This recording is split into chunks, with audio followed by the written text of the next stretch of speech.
United states of আমেরিকাতে একটা conference হয়েছিল। ওই কনফারেন্সটা হচ্ছে পৃথিবীর যত ধর্মগ্রন্থ আছে সবগুলো ধর্মগ্রন্থের 10 মিনিটের আবৃত্তি শোনানো হবে। কয় মিনিট? চিল্লায় বলেন। ওখানে গিয়েছে শ্রীমত ভগবত গীতা, গিয়েছে বাইবেল, ত্রিপিটক, দশাতীর, বেদ, পুরাণ, Ramayana, Dighanikaya, ইয়াহবিস, সেকারডেটাল, টালমা, টোরা, old testament, new testament, জিন্দাবেস্তা এবং আল্লাহর কোরআনও। কোন সুবহানাল্লাহ। চীনের প্রাচীন ধর্ম কনফুসিয়াসের পাণ্ডুলিপি গিয়েছে। যারা আগুনকে পূজা করে, অগ্নি উপাসক, আগুন দেখলে নমস্তে নমস্তে গায়, তারাও গিয়েছে। 10 মিনিট করে সময়। এই কনফারেন্সের উদ্দেশ্য হচ্ছে এইটা চেক করা, in order to check which book, which recitation of the holy book is the most excellent recitation ever. কোন বইয়ের আবৃত্তিটা বেশি সুন্দর লাগে। 10 মিনিট করে সময়। সব ধর্মের ধর্মীয় কিতাবের শায়েকরা, গুরুরা, ধর্ম নানকরা আর ফাদাররা আর কারীরা বসেছে। বিচারকের সামনে 2টা বাটন, একটা গ্রিন বাটন, একটা রেড বাটন, একটা সবুজ বাতি, একটা লাল বাতি। আবৃত্তির সময় 10 মিনিট। চিল্লায় বলেন কয় মিনিট? সবুজ বাতিতে চাপ দিলে আবৃত্তি শুরু, রেড বাটনে চাপলে আবৃত্তি শেষ। প্রথমে ডাকা হয়েছে শ্রীমত ভগবত গীতা। 10 মিনিটের জন্য যে পড়তে শুরু করেছে, ওম নমো ভগবতী বাসুদেবায়।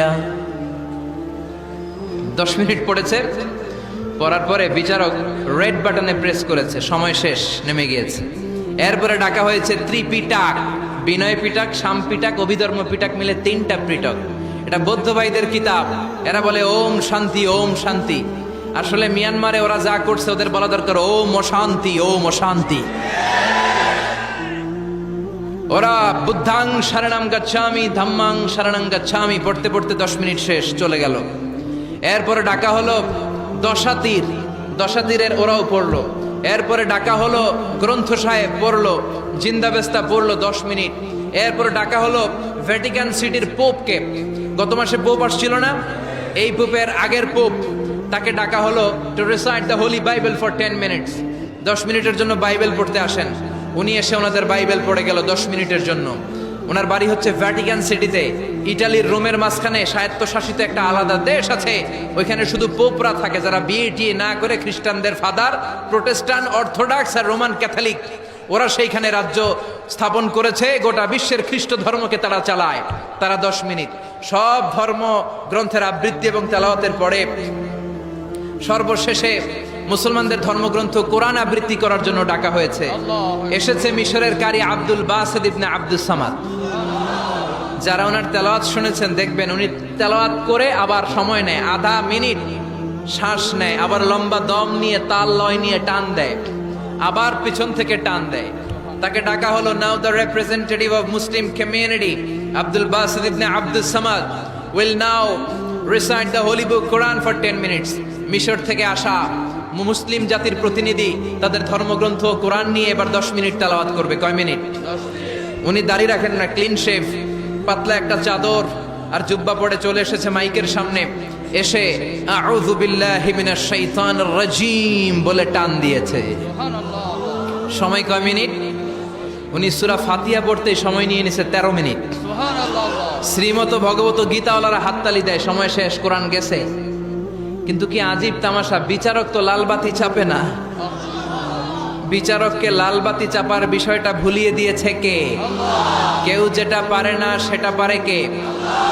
আব্দুল বাসিত কয় এই তো সুযোগ পাইছি আমি।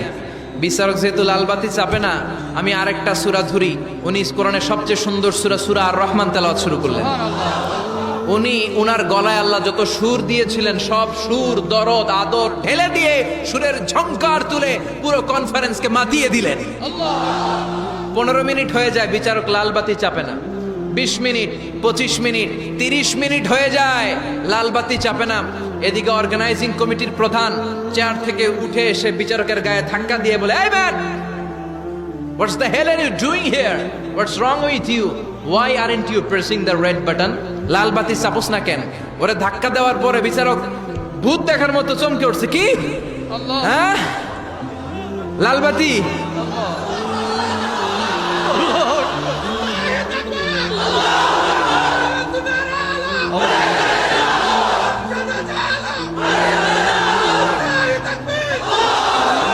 অর্গানাইজিং কমিটির চেয়ারম্যান যখন ধাক্কা দিছে, why aren't you pressing the red button, তুমি লাল বাতি চাপো না কেন? ভিমডি খেয়ে ওর লাফ দিয়ে কি, হ্যাঁ লাল বাতি নীল বাতি, কোন বাতি কোন বাতি? হুশ নাই, ওর হুশ নিয়ে গেছে কে? আবার যখন আব্দুল বাসেদের তেলাওয়াতের দিকে তাকায় আবার বেহুশ। না পেরে বিচারক দাঁড়িয়ে বলে, ও Abdul Basit ibn Abdul Samad, come from Egypt, there is no time limits for you, recite as much as you wish. ও আব্দুল বাসেদ, আজকের এই প্রতিযোগিতায় তোর জন্য তেলাওয়াতের কোনো সময় নাই, তোর যত মনে চায় তুই পড়ে যা।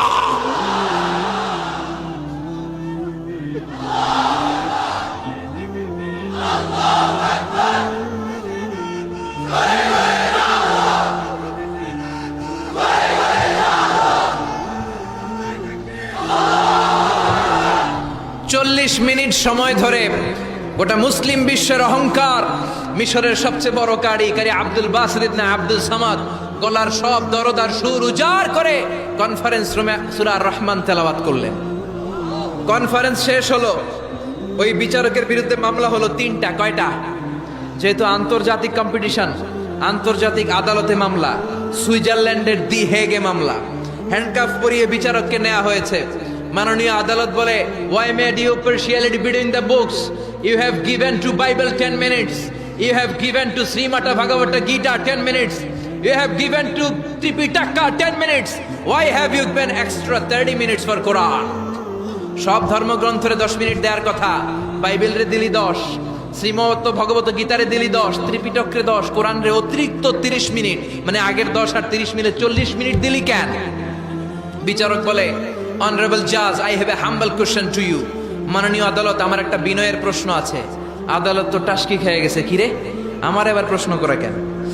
বিচারক বলে, আমার প্রশ্ন হচ্ছে, বিচারক তো আমি নিজে হই নাই, জাজ তো আমারে আপনারাই বানাইছেন।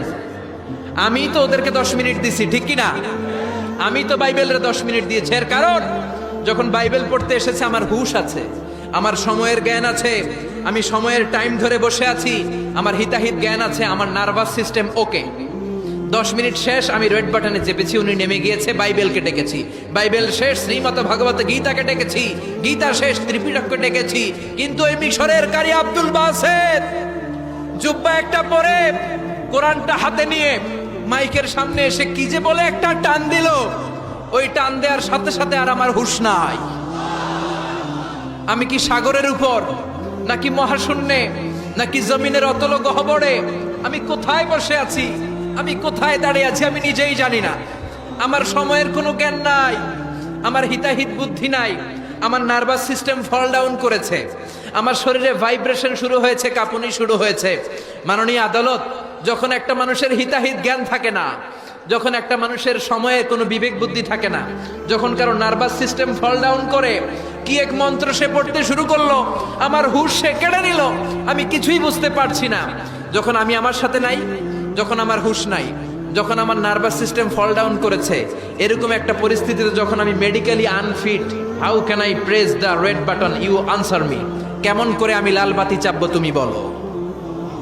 প্রিয় ভাইয়েরা, আপনারা যারা আইন নিয়ে পড়াশোনা করেন তারা জানেন, কেউ যদি মেডিকেলি আনফিট থাকে তার কোনো বিচার হয় না, ঠিক কিনা? পাগল খুন করলেও বিচার নাই, ঠিক কিনা? সে কোরআনকে অতিরিক্ত সম্মান দেওয়ার কারণে সর্বশেষে এই বিচারকের কোনো বিচারই হয় নাই। বেকসুর খালাসের ব্যবস্থা এই বিচারককে করে দিয়েছে কে?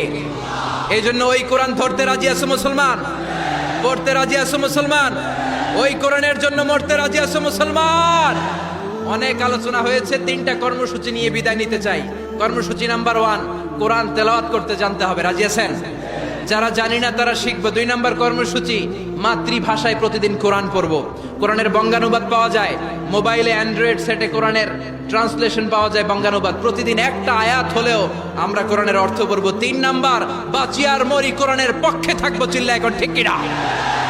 এই কোরআন আমাদের প্রাণ, এই কোরআন আমাদের জান। এই বাংলার জমিনে কোরআনের আইন চালু হোক, আমরা চাই কি চাই না? যারা কোরআনের বিরুদ্ধে কথা বলবে ওদের সাথে আমাদের কোনো সম্পর্ক। আল কোরআনের বিরুদ্ধে একটা আইনও বানালে ওই আইন আমরা মানবো না, চিল্লায় বলেন ঠিক কিনা? আমরা এই কোরআনকে বুকে ধারণ করতে চাই, রাজি আছো মুসলমান? হাত তুলে আল্লাহর দেখা।